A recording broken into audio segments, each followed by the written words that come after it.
Hi, welcome to the Fit and Healthy Today show. Today our discussion will be about natural alternatives for menopause. But first I'd like to kind of define the stages of menopause and perimenopause. Perimenopause is the period of time within about 3 to 5 years before menopause onsets, and it occurs usually between the ages of 35 and 45. You get irregular menstrual periods, which is usually caused by a decrease in progesterone levels. The body doesn't release an egg with every cycle. Symptoms of menopause are obviously irregular periods, menstrual irregularities, breast tenderness, you get clouded thinking, weight gain, sometimes a little bit of insomnia. When we have the total cessation of menses or your period, then we have what's called menopause, and that's the permanent cessation of menstrual cycles, and it usually occurs between the ages of 45 and 55. The symptoms are hot flashes, vaginal dryness, mood swings, the night sweats, the day sweats. A loss in libido usually is also noted, along with weight gain.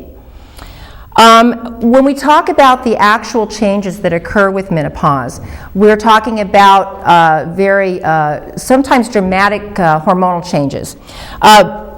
Estrogen levels drop to about 1/3 to 1/2 the level that it normally is before perimenopause and menopause start, but progesterone levels can drop up to 1/120th.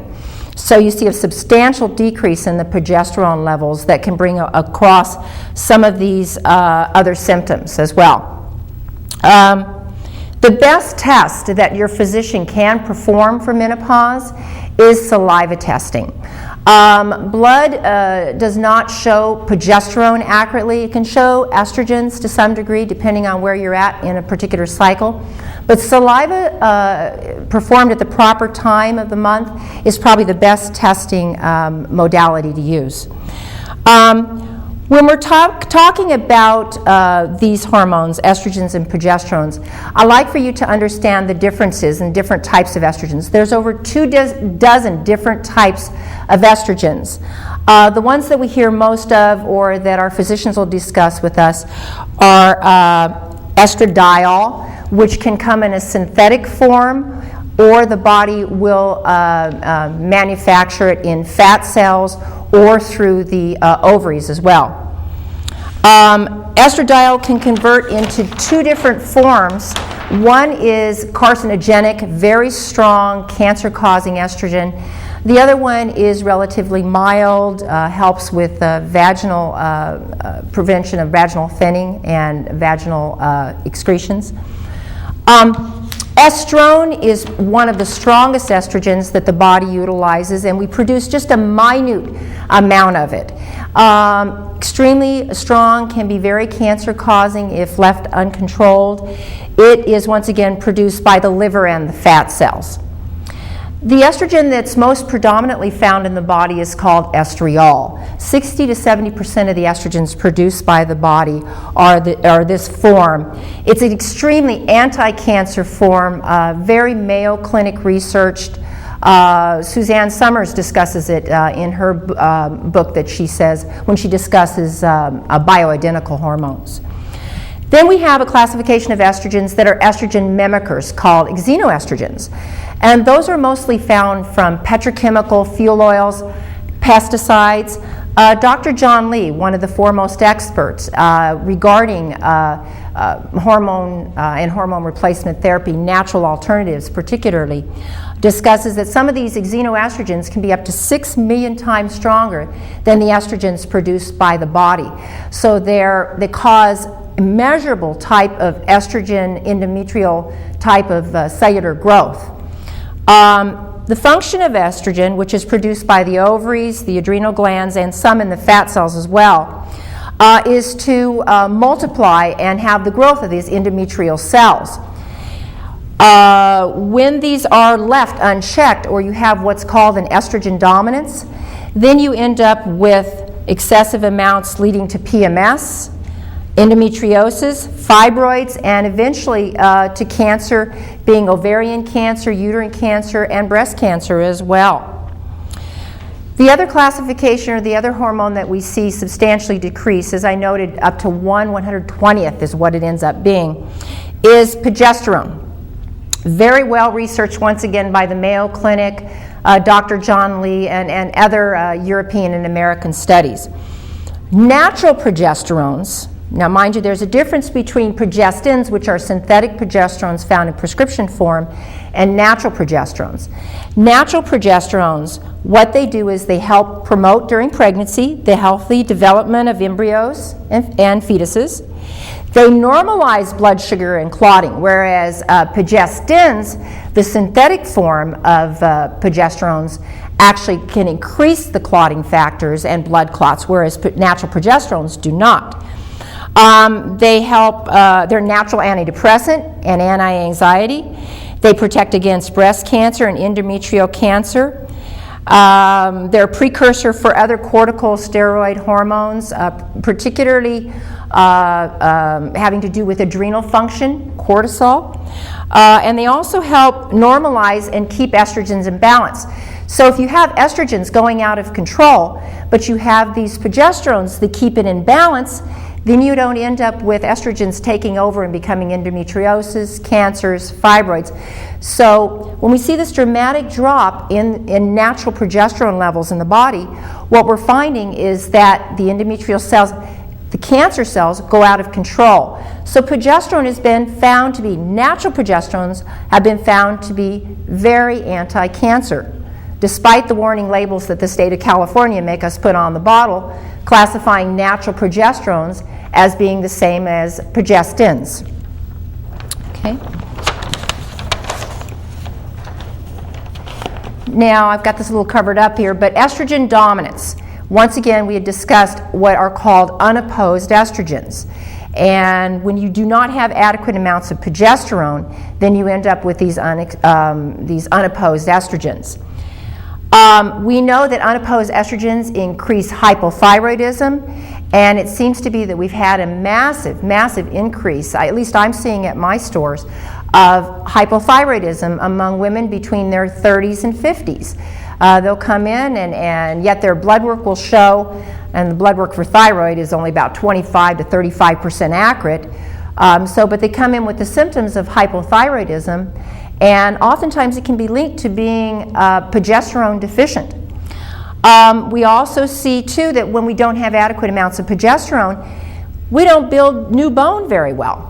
Natural estrogens are very bone sparing. They protect bone loss, but progesterone increases the bone growth, the osteoblast production. So what we find with the HRTs, the synthetic hormones, is they were blocking the progesterones so that the body couldn't manufacture new bone. And women like my mother, who were on HRT for years after they had a hysterectomy, have osteoporosis, and they're asking their doctors, why do I have osteoporosis? Well, it's because they had excessive amounts of estrogen dominance and inadequate amounts of progesterone to keep the unopposed estrogens under control. I also see a lot of adrenal exhaustion when we have estrogen dominance. Adrenal exhaustion, women coming in saying at about 3 or 4 o'clock in the afternoon, they're just absolutely exhausted. I mean, they literally can't keep their eyes open when they're driving home. I was there for a little while. The progesterones, as well as some adrenal supports, help to bolster that as well. I think probably the biggest problem with estrogen dominance is caused by all the xenoestrogens, those estrogens from fuel oils, pesticides, pumping the gas, synthetic materials, anything that is petrochemical based has caused us to become estrogen dominant. And now that we're finding MTB in our water, which was an additive added to fuel, and now it's in our water, we're finding all the birth control pill excretions, the hormone replacement excretions in our water. We're getting even more of these estrogens into our body, and as females, it increases the estrogen dominance. There are supplements that can help with these perimenopausal and menopausal symptoms.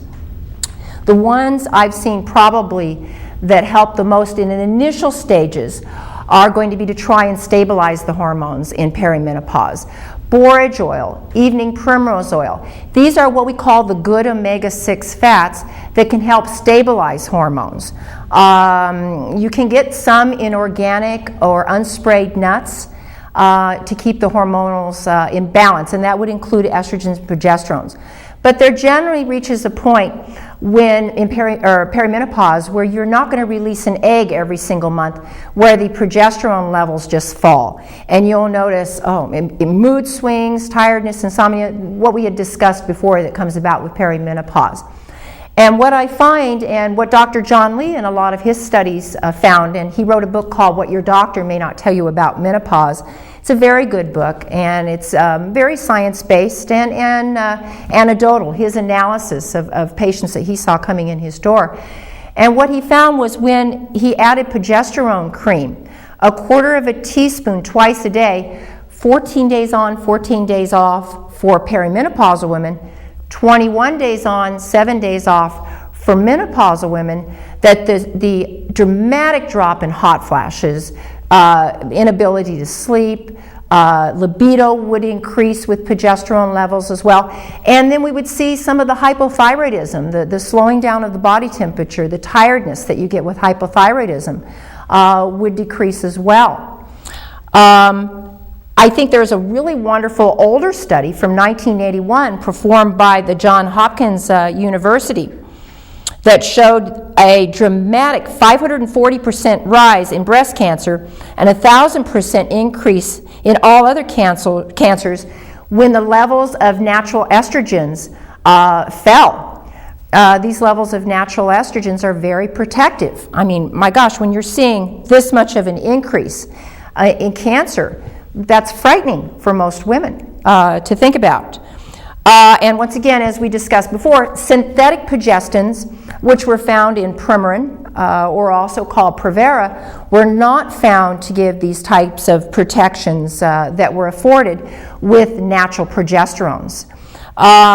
What's interesting is with progesterones, we would see a hair loss, weight gain, which are totally opposite things that we would see with progesterone. When you're progesterone deficient, some of my customers would come in and say, why am I losing so much hair? And it's because either they've got progesterone issues or the thyroid is slowed. And I think a lot of it, once again, is the thyroid slowing because the progesterone levels are just not up there. There are many, many other supplements that are helpful, and I've outlined a few of them as well. As menopause progresses, a lot of women complain about vaginal thinning and vaginal dryness. Estriol, which I noted before, 60 to 70% of the estrogens produced by the body are estriols, can help with some of that thinning of the lining and that vaginal dryness. In addition, it also does slow bone new loss, slows bone loss, not building bone. Once again, the progesterones are what help with osteoblast production, but the natural estrogens can help slow bone loss. There's a product called DIM, and even pharmaceutical companies are doing research on DIM. What DIM is it's high levels of broccoli concentration that basically blocks the bad estrogens but helps you metabolize the good estrogens. So let's say, for example, you're eating a diet high in fruits and vegetables, but they're not organic. So you're getting a lot of those xenoestrogens, the pesticide estrogens. What we'll find is that the DIM will help block some of the xenoestrogens from having a bad effect on the body and remove them out of the body while still allowing your body to utilize its estriols. There is currently some pharmaceutical research being conducted with DIM for breast cancer patients. I know I have customers who are not wanting to use tamoxifen and Aramidex because they're having side effects associated with those particular drugs, who have chosen to use DIM. Very good for estrogen-driven types of breast cancer as well. Black cohosh. Lots of studies, particularly European studies, on black cohosh with about a 40 milligram per day dosage. Cutting hot flashes up to 60 to, I think it was about 80% reduction in hot flashes. And what it does, It's not an estrogen stimulator or estrogen suppressor. What it does is it goes into the estrogen receptor sites and just kind of calms them down a little bit so that you don't have those night sweats and hot flashes to the degree that you would without black cohosh. DHEA, Mayo Clinic research in menopausal women for 10 to 25 milligrams of DHEA. And what they found was that helped increase the overall natural estrogens and natural progesterones, as well as slight testosterone production, which also can help with libido as well. And they found that this DHEA also decreased some of the menopausal symptoms. Once again, there are saliva tests that can be conducted for DHEA to test you for that particular level as well. When we're talking about diet and menopause, I think sometimes it's really easy to talk about supplements, which are very helpful, but diet is a major contributing cause as well. When we talk about xenoestrogens, and as I discussed before, the petrochemicals, the pesticides, and they're having to use more and more and more of it. And now knowing that our water is tainted with a lot of these hormones from all the medications, we're having this estrogen dominance. So whenever you can, if at all possible, eating organic fruits and vegetables lower that amount of xenoestrogens that you're going to be intaking into your body, and therefore can reduce some of the symptoms. Those xenoestrogens, Dr. John Lee had discusses in his book, like I mentioned earlier, can be up to 6 million times stronger molecularly than the natural estrogens produced by your body. So getting rid of these estrogen mimickers or these xenoestrogens would be very helpful for hot flashes and menopausal symptoms as well. Raw nuts, they have omega-3s, 6s, and 9s in them. We had discussed borage oil or evening primrose oil as being very helpful for hormonal stabilization. Raw organic nuts can also help with hormonal stabilization, and they also help with the joints and reducing vascular inflammation in the brain, as we've discussed in our blood sugar or diabetes and cholesterol segments. Avoiding trans fats and hormone disruptors. Besides xenoestrogens and estrogen mimickers causing hormone disruptions, we have trans fats or high levels of meat fats. So the person who goes in to their local fast food restaurant and grabs a burger, fries, and a soda is getting tons of trans fats, or these types of fats that can literally block the good fats from stabilizing the hormones. So keeping these trans fats and these what I will call bad fats to a minimum is very, very, very helpful in helping stabilization of your hormones. Something that I would like to stress, when us women tend to hold our body weight and we hold excessive amounts of fat, particularly around the middle. As mentioned before, those fat cells manufacture some very strong cancer-causing estrogens, and there's been numerous studies that have come out recently about women who harbor or who are obese or who are even overweight having an increased risk of breast cancer, because these fat cells hold on to estrogens, but they also produce these very high levels of very strong estrogens that can be cancer-causing. And when you increase those estrogen levels as well, I have a lot of my menopausal women that will come in and say, gosh, my joints hurt. I'm holding so much water, I feel like a balloon. And what happens then is when they have this estrogen dominance and this excessive weight gain, they're having so much estrogens that they get inflamed, they gain weight, and then it's like a vicious cycle. The estrogens make them store more fat, the fat makes them produce more estrogens. So I would strongly encourage, if you can, a good exercise program that involves some strength training and some cardiovascular training. Of course, consult with your physician first before you start any exercise program, but I believe that would be very helpful as well too. It also can help bolster the thyroid and give you additional amounts of energy that we sometimes see is decreased with menopausal. That's all I have for you on this particular topic today. I'd like to move on to our next segment regarding fitness and a wonderful exercise for sciatica.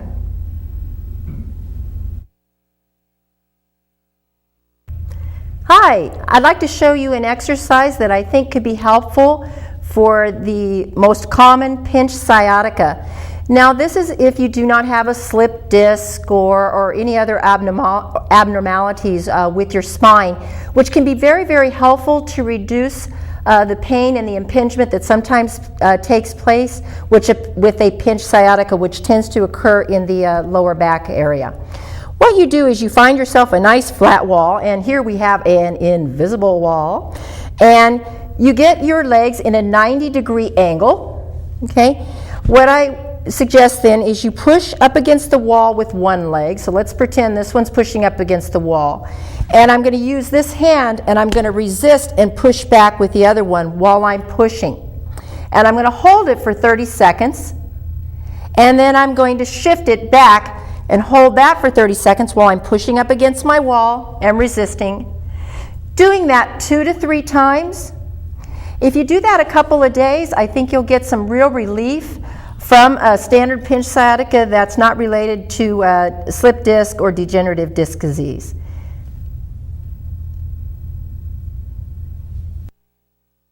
Welcome to the research portion of our show. With us, we have Ralph Turchiano, our resident research analyst. Ralph? Yes, hi. I'm going to cover quite a few topics today. One of them is going to be probably in regards to soy, resveratrol, folate, green tea, and a few other interesting articles in regards to regulation of a few of our drugs. While my stories may not be as interesting as, let's say, for example, some local news channels reporting on how water can be harmful if drunk too much, I'll try to make it a little bit exciting, so to say. All right, first one we'll go with is soy compound may halt the spread of prostate cancer. The cool part about this was in the March 15th Cancer Research, Journal of the American Association of Cancer Research. What they discovered, now remember this is only in animals to start, that when mice were fed soy, particularly the element genistein, and I'm not usually a soy fan, it stopped the spread of prostate cancer to the lungs on average of about 96%.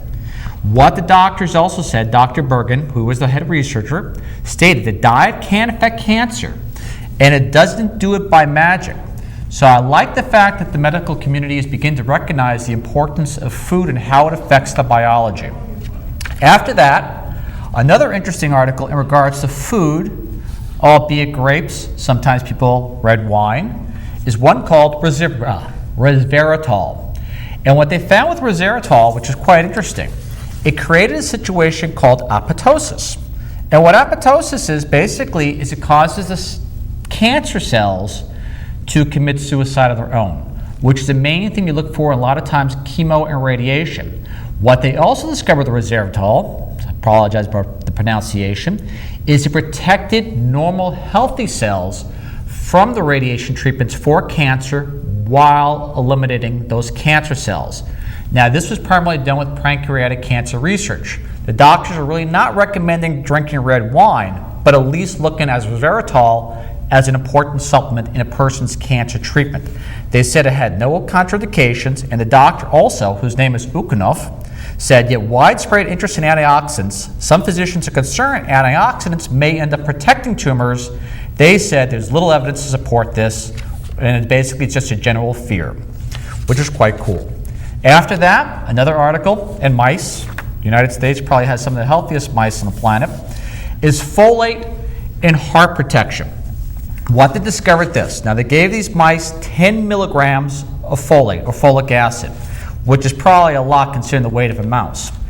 What they found out is that it reduced coronary damage from heart attacks by 90%. So, if a person has a history of poor heart health or something along the lines of coronary events, they may want to discuss with the doctor the implementation or taking additional larger amounts of folic acid. Folic acid in the future is probably the next hot topic as it was for vitamin D. And that study basically was done by the Johns Hopkins University School of Medicine. And the head person there was Dr. David Cass. Very good study, very well done. After that, another interesting one is another kudo for green tea. What they found out with green tea is not so much they didn't do the research on green tea itself. What they did with research on green tea was its combination with antibiotics. In certain antibiotics, they discovered that increased the effectiveness of that antibiotic by up to 99.9%. In addition to antibiotic-resistant bacteria, it helped kill off an additional 20%. So, look in the future for green tea being an additional adjunct to basically antibiotic use by greatly enhancing the effectiveness and maybe cutting down the amount of antibiotics that are required. That was released at a conference, the Society for General Microbiology. It's 162nd meeting at the Edinburgh International Conference Committee. After that, now we get to the stuff which is a little bit more complicated. Two things. One of the studies came out recently that found that only 2% of pediatric drug trials reported using independent safety monitoring. Big problem. They found out that a lot of these studies were flawed and that children actually died during these studies. The head researcher is extremely concerned and they're calling for independent safety monitoring committees on all drug trials. 2% is way too low. Its main concern is this, as he quote, pharmaceutical companies with a valuable financial incentive now to include children in the trials. A 6-month extension to the exclusive manufacturing license for a drug if children are included in that clinical trials. Wrong motivation altogether. And now, let's hit Vytorin. Vytorin, you know, of course, has been used often to lower cholesterol. I'm just going to read you a few quotes so we don't have much time in regards to this. The main person that's leading the battle against this Vytorin is not your Food and Drug Administration. The main people are the Senate Finance Committee. Why? Because money was involved. Those drug companies which had Vytorin sat on the effect of this clinical trial, the drug having no positive effect for over 2 years, at least over other cholesterol-lowering drugs. They held it for quite some time to the public. And again, they didn't release it to the public. Then there were emails going back and forth about the doctors concerned about the credibility. These doctors are heroes. They're not going for any financial interest, and in fact, they're risking their careers to come out and tell you that this drug was not effective. He said, says basically, they tried to interfere with one of the cardiologist meetings. It says, if it is true, the study results would be presented at an upcoming medical conference and, quote, our collaboration is over. This starts smelling like extending the publication for no other than political reasons. In addition to that, the doctor was concerned he'd be seen as hiding something. What's our FDA's response? We sure don't know if it is beneficial, and people who need that treatment will pay with their lives if they're encouraged to avoid treatment. What's the FDA thinking? There are other possible drugs they can use. They're not going to just go off of all cholesterol-lowering drugs to begin with. The FDA cannot become a shill for a drug company. And that's just to give you an idea of what's going on. Thank you very much, Ralph. Thank you for joining us on the Fit and Healthy Show.